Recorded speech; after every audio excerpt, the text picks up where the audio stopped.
Global government debt has hit 95.3 trillion US dollars as public demands keep rising. Governments now face mounting pressure to do more with less.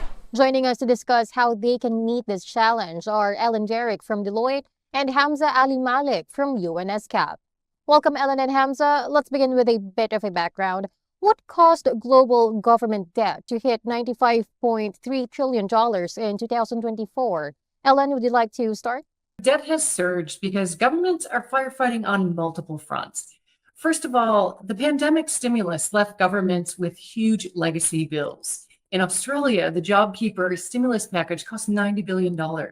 In Japan, we saw already large debt ratios rise, right? Significant debt to work through. Second, there's structural pressures, aging populations, health costs, particularly in geographies like Japan, in South Korea, are really challenging, the pressure on spend as well. Thirdly, governments are investing in defense and climate resilience. We're seeing, significantly increasing defense budgets in India, in Japan, in Australia, across all of Asia Pacific. And of course, the investment into more climate resilience across all of Asia Pacific, and particularly into the Pacific region as well. Governments are under pressure to lift productivity, and they're investing in measures, that look at driving and stimulating economic reform, right? That comes as a cost, right? And it's investment in the future as well. The debt has been rising actually since at least the global financial crisis of 2008, gradually. And it picked up additional pace since the COVID-19 pandemic, when governments had to actually intervene to support people, businesses, and revive the economy. So that led to a very substantial increase in government debt. Since then, situation has stabilized a little bit, but the overall debt levels have increased substantially, and the debt servicing cost or proportion of the government expenditure going to debt servicing has increased quite a bit as well. Now, on rising public expectations, can you explain how exactly this adds pressure on budgets? Well, if we're honest, I think all our expectations have risen, right? We now look to governments and we expect the same speed, convenience that we get from the private sector as well, right? And all the apps that we use every day. That's putting a lot of pressure in terms of expectations. We look to Singapore, where the Life SG app, that brings all government services together, that's become the benchmark across the region, right? Everyone wants a similar type of seamless service delivery. We're seeing our young population really demand equity, right? Intergenerational equity, whether it's housing, it's education, right? It's investment in climate, putting real pressure as well. And thirdly, we're seeing a real expectation that in times of crisis, government responds immediately. Whether it's bushfires in Australia, it's typhoons in the Philippines, making sure that governments are prepared and ready to act and have the resources ready to go is putting significant pressure, on already strained budgets. Two things go in tandem with each other. As society's progress, the expectations of governments increase as well. It's all right to have that happen, and governments can meet those expectations by issuing more debt as long as the debt is being invested in productive activities.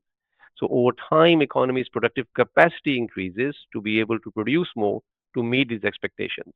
If that does not happen, if resources raised from debt are wasted, then it leads to problems. So public debt levels or higher debt or raising debt is not a problem on its own right. What becomes a problem is actually if it is not contributing to the productive capacity of the economy.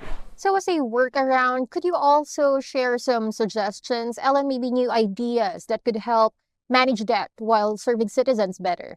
First of all, we're seeing great examples of different budgeting models, looking at outcomes, not just activities. We've seen that in New Zealand with their well-being budgets, focus much more on outcomes. Secondly, almost every government that we look to is really driving digital transformation to improve service delivery, but also to bring down costs. We have great example in India with the Aadhaar ID, the digital ID system across government that has cut significantly fraud and waste, right? And brought improved service delivery as well. That's just one example that we're seeing, almost in every government.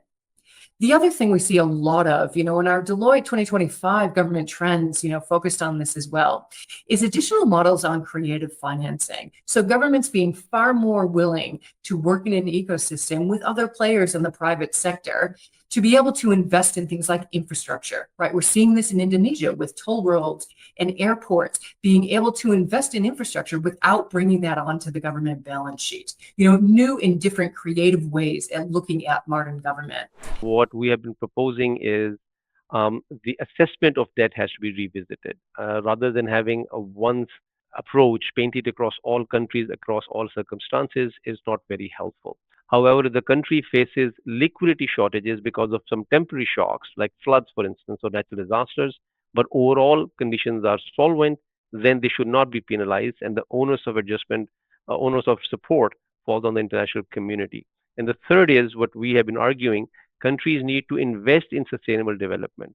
So international community need to provide more development assistance to developing countries. In terms of solutions, very quickly, three stand out. One, the processes of debt restructuring needs to be revisited. They're not transparent at the moment. They are bogged down into long-winded processes. Only four countries have been given support since the G20 Common Framework came in place several years ago in 2020 in COVID pandemic. Number two, the functioning of the debt markets in countries needs to improve considerably. Countries borrow in the name of the people. Governments borrow in the name of the people, but they're not necessarily in the interest of the people. So there again needs to be much more transparency on how and why the government is borrowing the resources and where is money is being spent. And the third and last, but the most important one, is strengthening public domestic resources, which has two components. One, enhancing revenues. Second, being very careful in spending. So tax fairly, spend smart. That's the principle they need to follow. Thank you so much for the very helpful points, Ellen and Hamza. We are looking forward to having you both back on the program. You're welcome. Thanks so much for having me, Seth. Really appreciate it. Once again, those were Ellen Derrick, Asia Pacific Government and Public Services Leader at Deloitte, and Hamza Ali Malik, Director of Macroeconomic Policy and Financing for Development Division at UNSCAP. For more news, visit govmedia.com.